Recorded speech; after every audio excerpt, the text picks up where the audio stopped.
ওর সাথে আমার ব্যক্তিগত রিলেশনটা আমি অফিসিয়ালি অ্যানাউন্স করেছি যে ওর সাথে আমার যে পার্সোনাল রিলেশনটা ছিল সেটা আমাদের ২ মাস আগেই শেষ হয়ে গেছে, যেটা ও আগেও ডিক্লেয়ার করে দিয়েছে। আসলে প্রিন্স মামুনের তো ভাইরাল হওয়ার নতুন করে কিছু নাই, ও তো আগের থেকেই ভাইরাল।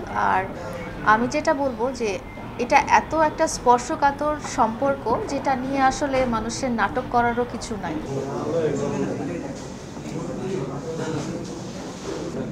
বলবো রেডি সবাই? আরেকটু বাইরে যাবো। তো আমি আজকে আসছি পিৎজা চেইনের গ্র্যান্ড ওপেনিংয়ে। এটা মিরপুর ১২-তে সাফোরা টাওয়ারের লিফটের কত? লিফটের 6-এ। সো আমার মতো যারা পিৎজা খেতে পছন্দ করেন এবং নতুন নতুন রেস্টুরেন্ট এক্সপ্লোর করতে পছন্দ করেন, আপনারা তো সবাই জানেন যে আমরা বাইরে খাওয়া দাওয়া খুব পছন্দ করি, আর স্পেশালি ফাস্ট ফুড তো আমার খুব পছন্দ, এর মধ্যে pizza is one of them. তো এখানে এটা একটা নতুন ব্র্যান্ড অ্যান্ড নতুন শপ হচ্ছে আজকে, যেটা গ্র্যান্ড ওপেনিংয়ে আমি আসছি এবং আমি খুবই আশাবাদী যে এটা সবার মাঝখানে অনেক পপুলারিটি পাবে। এবং আমার যারা ফ্যান ফলোয়ার আছেন তাদের সবাইকে বলবো যে এখানকার এনভায়রনমেন্টটা খুবই সুন্দর, আর ফুড তো কী আর বলবো, টেস্টে 100-এ 100। সো আপনারা কিন্তু সবাই চলে আসবেন পিৎজা চেইনে। এটা মিরপুর ১২-তে সাফোরা টাওয়ারে লিফটে 6-এ। সো ওদের অনেক রকম অফার আছে অ্যান্ড অনেক ভ্যারাইটিস পিৎজা আছে, আপনারা কিন্তু ট্রাই করতে ভুলবেন না।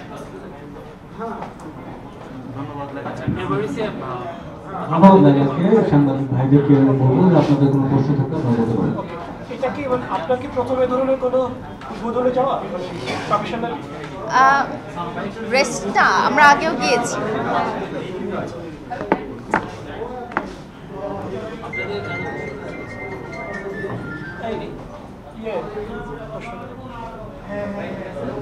আপু মানে এই যে পিৎজার যে দোকানটা, অর্থাৎ আপনারা যে ফাস্টফুডের যে দোকান, এটা কি প্রথম নাকি আগে উদ্বোধন করেছেন? পিৎজা চেইনের এই রেস্টুরেন্টটা আজকেই প্রথম উদ্বোধন হলো। আমরা সাম্প্রতিক দেখতে পাচ্ছি যে আপনি বিভিন্ন জায়গায় যাচ্ছেন, বিভিন্ন জায়গায় দোকান, বিভিন্ন পার্লার উদ্বোধন করছেন। আসলে এই ব্যাপারটাকে আপনি কিভাবে দেখেন যে হঠাৎ করে আপনার এই বিভিন্ন জায়গায় যাওয়া, এই বিষয়টা? এটা আসলে আপনারা হঠাৎ করে নোটিস করেছেন, বাট এটা আমরা আগেও করেছি, তখন হয়তো নোটিস করেনি কারণ তখন আমি আরেকজনের সাথে যেতাম। এখন আমি একা একা যাচ্ছি দেখে আপনাদের কাছে একটু আনইউজুয়াল লাগছে। তো আসলে এটা আগে থেকেই হয়ে আসছে। আপনার সাথে সবসময় মামুনকে দেখতে পেতাম, এখন হঠাৎ করে তাকে দেখতে পাচ্ছেন, আপনি হয়তো একাই যান, তাকে আপনি কেন রেখে আসছেন? সে অন্য কাজে ব্যস্ত আছে, এই জন্য তাকে রেখে এসেছে।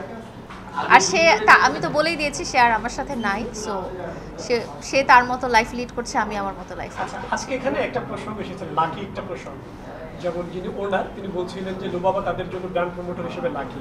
তো আমি যদি জানতে চাই যে আপনার আগের জীবন, মানে কিছুদিন আগের জীবন আর এখনকার জীবন, এখনের জীবনটাকে আপনি লাকি বলবেন? আসলে কোন সিচুয়েশনটাকে লাক বলবো বা কোন সিচুয়েশনটাকে ব্যাড লাক বলবো এখনো এই মুহূর্তে বুঝতে পারছি না, বিকজ আমি একটা আনসার্টিনিটি টাইমের মধ্যে আছি এই মোমেন্টে, বিকজ এটা একটা ট্রানজিশন পিরিয়ড। মানে একটা লাইফ থেকে বের হয়ে আরেকটা লাইফে যাওয়া কিন্তু একটা ট্রানজিশন পিরিয়ড। হয়তো আমি অনেক উপরে যাব বা হয়তো আমি একদম নিচে চলে যাব। সো এখন এটা একেবারেই আল্লাহ তাআলার হাতের উপরে। আপু এই সময়গুলো মানসিকভাবে ঠিক থাকা ভীষণ কঠিন। আপনি লায়লা, আপনি কিভাবে মানসিক স্ট্যাবিলিটিটা এই সময় ধরে রাখেন? ডেফিনেটলি আমার মনের মধ্যে কি ঝড় চলছে এটা আপনারা আমার জায়গায় না থাকলে কখনোই বুঝতে পারবেন না। এবং মানসিক স্টেবিলিটিটা আমার আসলে এই মুহূর্তে আমি জানি না, আমি আসলে একটা ঘোরের মধ্যে আছি। গতকালকে আগের দিন একটা স্ট্যাটাস দিয়েছিলেন যে মামুনের সাথে আপনার সম্পর্ক শেষ, তারপরে গতকালকে মামুনের শোরুম উদ্বোধন আপনি গিয়েছেন এবং অনেক আনন্দ উদযাপন করেছেন। আসলে এই ব্যাপারটা আপনি কেমন নিলেন, বা তার সাথে আপনার সম্পর্ক নাই তারপরে কেন গেলেন? আচ্ছা, ওর সাথে আমার ব্যক্তিগত রিলেশনটা আমি অফিসিয়ালি অ্যানাউন্স করেছি যে ওর সাথে আমার যে পার্সোনাল রিলেশনটা ছিল সেটা আমাদের ২ মাস আগেই শেষ হয়ে গেছে, যেটা ও আগেও ডিক্লেয়ার করে দিয়েছে। তো কালকে যেটা ছিল সেটা ছিল ওর কাজ, এবং যেহেতু এত বছর থেকে ওকে আমি সাপোর্ট করে আসছিলাম যে ওর একটা ব্যবসায়িক প্রতিষ্ঠান হোক, সেটা যখন সাফল্যের মুখ দেখলো ওই দিনটা ও আমাকে ছাড়া সেলিব্রেট করতে চাইলো না, এবং ও আসছিল আমাকে নিয়ে যেতে, যে তুমি আসো এবং তোমাকে আমার পাশে থাকতে হবে।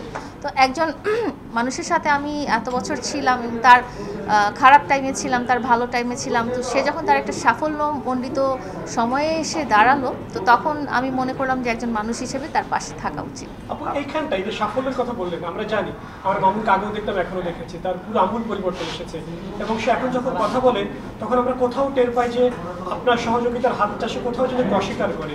তো আপনার কি এই মুহূর্তে সে দাঁড়িয়ে মনে হয় যে আপনি যে সহযোগিতার হাতটা বাড়িয়ে দিয়েছিলেন সেটা আপনার ভুল ছিল?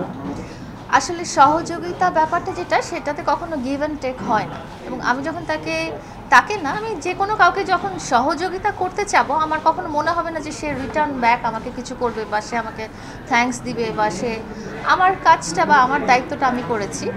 এখন অপর মানুষটা যদি অস্বীকার করে তাতেও আমার দুঃখ পাওয়ার তো কিছু নাই, এটা তার ব্যক্তিগত ব্যাপার। আমার ব্যক্তিগত ব্যাপার হচ্ছে আমি একটা মানুষের পাশে থাকতে পেরেছি, এটাই আমার জন্য অনেক বড় ব্যাপার। আপু গতকালকে দেখেছি যে আপনি সেলুন উদ্বোধন শেষে মামুনের বাইকে চড়ে আপনি একসাথে গেছেন, এই বিষয়টা কিভাবে? আসলে মামুনের যতদিন থেকে বাইকটা ছিল সবসময় আমিই চড়তাম, তো ওর কালকে বাইকটা ওইটা ওর ছিল না, অন্য আরেকজনের বাইক ছিল, তো ওর মনে হয়েছে যে আমরা এই মোমেন্টটা বা এই শেষের মোমেন্টটা আমরা একসাথে কিছুটা মুহূর্ত কাটাতে পারি, আগে যেরকম কাটাতাম। তো আপনারা আগে হয়তো আমরা বাইকে চড়ার ভিডিও ওরকম দেইনি, তো কালকে যেহেতু অনেক লোক ছিল আপনারা ভিডিও করতে পেরেছেন এবং দেখেছেন। আপু এটাও সত্য যে আপনি শারীরিকভাবে আহত হয়েছেন এবং আমরা দেখেছি, আমি এ কথা যে কারণে বলছি এবং সেটা আপনি ফেসবুকে লিখেছেন, আবার এখনো বলছেন সম্পর্ক শেষ হয়ে গেছে, আবার একই সঙ্গে সেলুন উদ্বোধন করছেন ও বাইকে ঘুরছেন।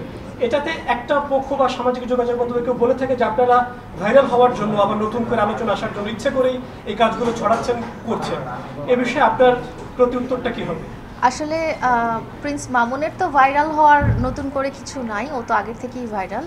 আর আমি যেটা বলবো যে এটা এত একটা স্পর্শকাতর সম্পর্ক, যেটা নিয়ে আসলে মানুষের নাটক করারও কিছু নাই, এটা খুবই ব্যক্তিগত সম্পর্ক। বাট আপনি আমাকে যেভাবে দেখতে চান, আমি গিয়েছি ওর একটা শোরুম ইনঅগারেশনে, সেটা ডেফিনেটলি একটা কাজ ছিল, একটা মানে সহকর্মী হিসেবেও যেটা করা যাইতে পারে আর কি, তো ওইভাবেই গিয়েছিলাম। নাটক ডেফিনেটলি আমাদের ব্যক্তিগত ব্যাপারটা নাটক না, কন্টেন্টগুলো নাটক। আপু আপনারা কোনো কাজ করলে সেটা সোশ্যাল মিডিয়াতে আপলোড দেন এবং সবাই আপনাদের সম্পর্ক নিয়ে জানতে চায়, মামুনের সাথে আপনার সম্পর্কটা কি, যদি আমাদের এই অনেক মিডিয়া আছে এখানে একটু ক্লিয়ার করতেন। এই যতটুকু ক্লিয়ার করা হয়েছে অতটুকুই মামুনের সাথে আমার সম্পর্ক। তারপরে আরেকটু বেশি দূর যদি জানতে চান, আমি আরেকটু টাইম নিব, এটা আসলে কিছু পারিপার্শ্বিকতার কারণে এখন আমি ডিক্লেয়ার করতে পারছি না, বাট আপনারা মানে জানতে পারবেন অবশ্যই। অনেকদিন ধরে আপনি কথা বলতেছেন যে আমি পরে জানাবো একসাথে বসে জানাবো, এই ব্যাপারটা নিয়ে কিন্তু এই যে বললাম, এটা একটা খুব সেনসিটিভ ইস্যু আমাদের রিলেশনের মধ্যে, বিকজ এটার মধ্যে একটা গ্রেটার ফ্যামিলি রিলেটেড, একটা সোসাইটি রিলেটেড, সো এই জন্য এই মুহূর্তে আমি একদম ডাইরেক্টলি ওভাবে বলতে পারছি না। গতকালকে সেলুন উদ্বোধন করলেন, অনেকেই বলছে যে আপনার টাকা দিয়ে নাকি মামুন সেলুন দিয়েছে, আসলে এই ব্যাপারটা অনেকেই বলাবলি করতেছে, আসলে কি ঘটনা সত্যি কি না? আমার টাকা দিয়ে ও সেলুন করেনি, ওখানে ওকে স্পন্সর করেছে বা ফিনান্সিয়ালি ইনভেস্টর হিসেবে একজন ভদ্রলোক আছেন, ওই ভদ্রলোকের ফিনান্সিয়াল ইনভেস্টে এটা। একটা প্রশ্ন, বাংলাদেশের প্রেক্ষাপটে এই ধরনের সম্পর্ক যদি অসম্ভব বলি, ভীষণ মানে চ্যালেঞ্জিং, এবং আপনি যে ট্যাবু ভেঙেছেন এ কথা আমরা নির্দ্বিধায় বলতে পারি। আপনি ভীষণ চ্যালেঞ্জিং সময়ের ভেতর দিয়ে গেছেন, অনেক গরিব আপনি সহ্য করেছেন। তো বাংলাদেশের প্রেক্ষাপটে এই ধরনের একটা অসম সম্পর্ককে অসম বয়সে বয়ে নিয়ে যাওয়া একজন মেয়ের জন্য কতটা কষ্টকর, আপনার অভিজ্ঞতাটা জানতে চাই।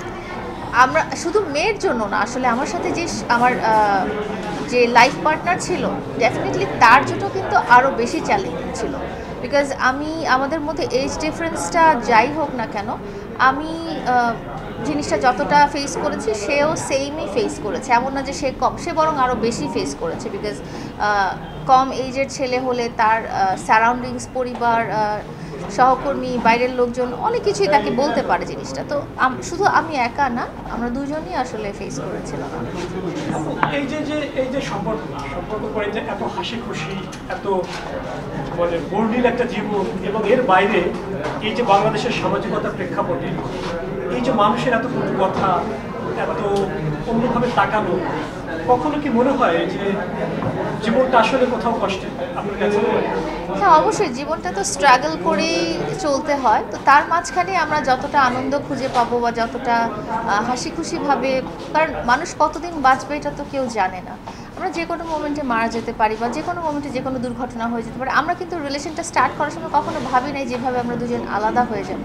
সো যেই মুহূর্ত আমাদের একটাই গোল ছিল যে আমরা যেই মুহূর্তটা আমরা দুজন একসাথে থাকবো, আমরা ভালো থাকবো, হাসি খুশি থাকবো এবং অনেক ভালোবাসাপূর্ণ একটা লাইফ লিড করবো। ওকে, আপনার জন্য অনেক অনেক শুভকামনা, ভালো থাকবেন। Thank you so much, thank you.